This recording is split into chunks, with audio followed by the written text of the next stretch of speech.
Before Mario saved the universe, before Bowser broke the stars, someone else was already watching the sky. She did not wear a crown. She did not carry a name the universe remembered. But long before heroes were called, she learned what it meant to wait. Long before Mario ever touched the stars, before Bowser shattered the peace of the cosmos, there was a young girl who spent her nights staring into the sky. She lived on a blue planet beneath familiar constellations, following her father up a quiet hill to gaze at the heavens through a telescope. The stars felt close then, comforting, permanent. She did not yet know how easily the universe could take everything away. One night, the girl discovers something impossible, a rusted spaceship long abandoned, and inside it, a small, frightened star. The star said his name was Luma.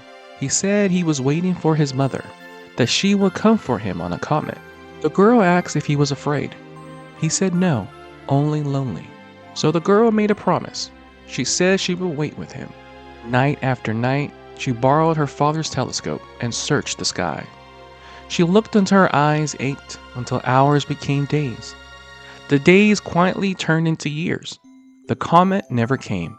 One evening, the girl sighed and said that if they stayed much longer, she would grow old waiting. She then had an idea. Why wait for the universe when they could search it themselves?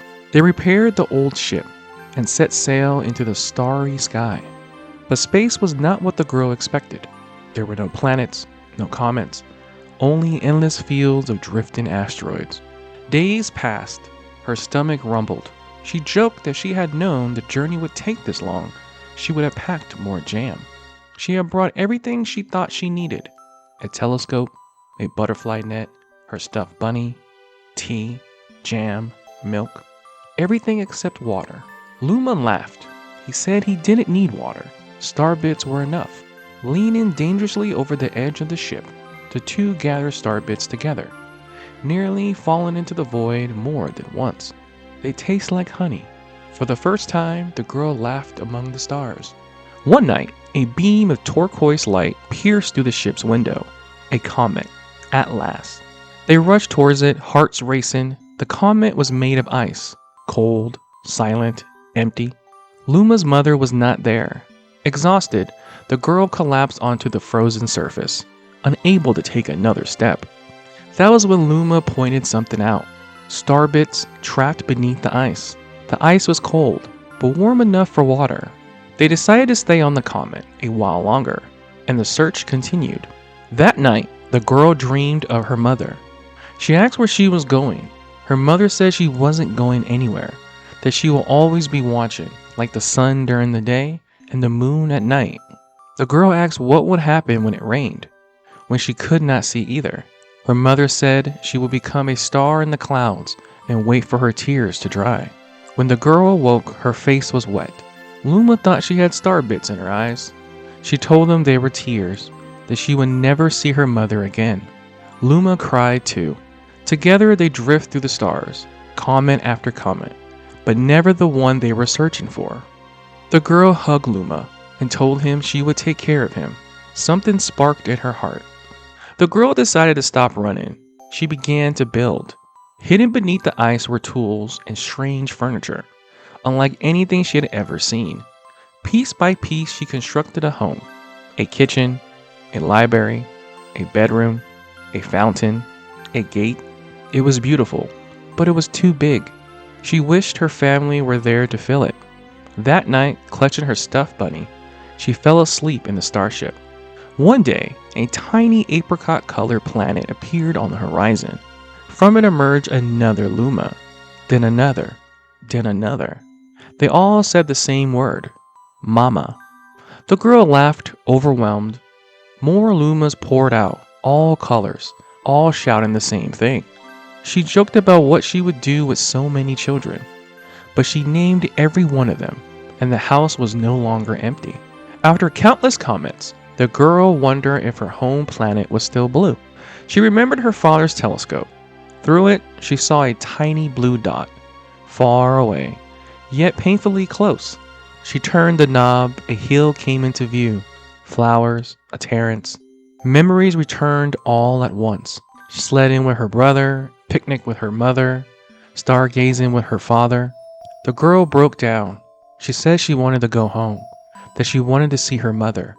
Then she spoke the truth she had always known. Her mother was not in the sky.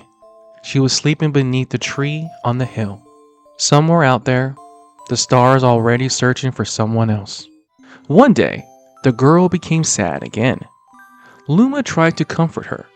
He said her mother lived inside her, but grief does not fade so easily. Then Luma had an idea.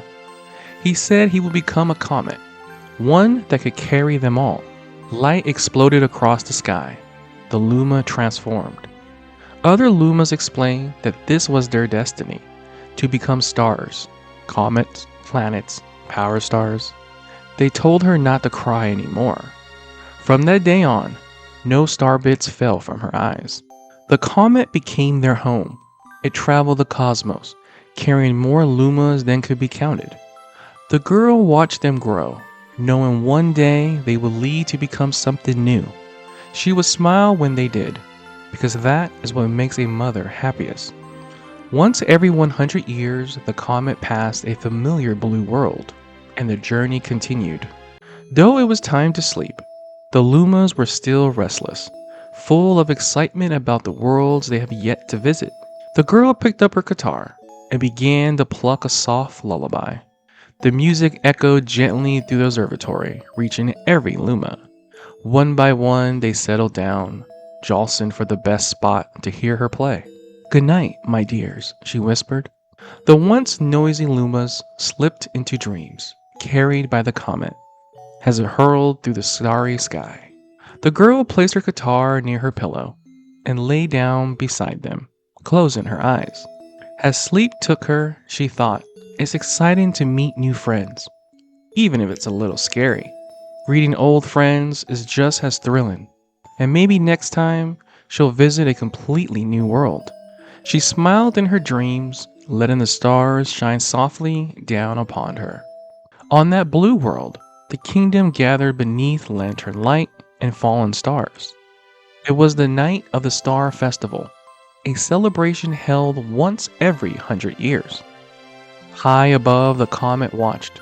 The night was peaceful, too peaceful. Without warning, the sky burned.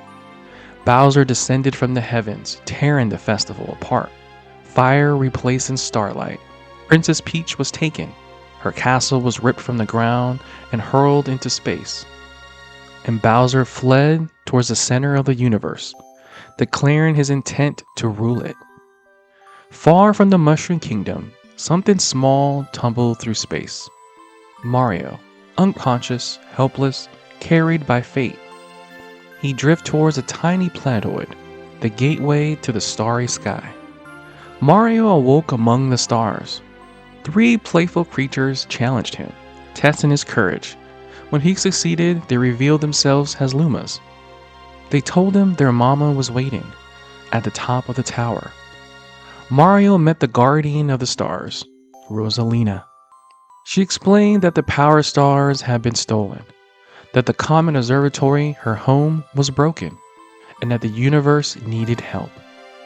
She entrusted Mario with a Luma of his own, and with the bond formed, Mario was launched into the cosmos. Mario soon arrived at the Comet Observatory, a place built from memory, hope, and starlight. Bowser had stolen its power stars, leaving it stranded in the void. Without them, they could not travel. The Lumas were weakened. Rosalina explained that each dome observed distant galaxies. If Mario could return the stars, the observatory could be restored. And so, Mario set out. She watched as the plumber did the impossible. He threw himself from galaxy to galaxy, facing forces that terrified even the Lumas. He saw him topple ancient beasts, save worlds drowning in chaos, and recover the power stars that she thought were forever lost. With every star he returned, the observatory grew brighter, and with the grand star he recovered, another path opened deeper into the dark. Rosalina watched quietly from the helm. She saw in him the same determination she once had. the will to find a lost family member, no matter the distance. At last, the observatory was whole again. Its engines ignited, its path aligned, the way to the center of the universe opened. Rosalina steered her home into the heart of the danger. She watched as Mario faced Bowser amid collapsing planets and raging fire. She did not intervene. She knew that some battles must be fought alone. When the final blow was struck, the grand stars were freed, and balance returned. The princess was rescued. The stars returned to the sky, and the Comet Observatory resumed its endless voyage. Rosalina stood at the edge of her ship, watching the blue planet fade into the distance once more. She knew the universe would never truly be at peace, but she also knew she was no longer just a girl waiting for a comet. She was the mother of the stars, and as long as there were heroes willing to answer the call, the light would never go out. Somewhere among the stars, a comet continues its journey, carrying a family and a story that never truly ends. And somewhere among the endless stars, a mother continues to watch.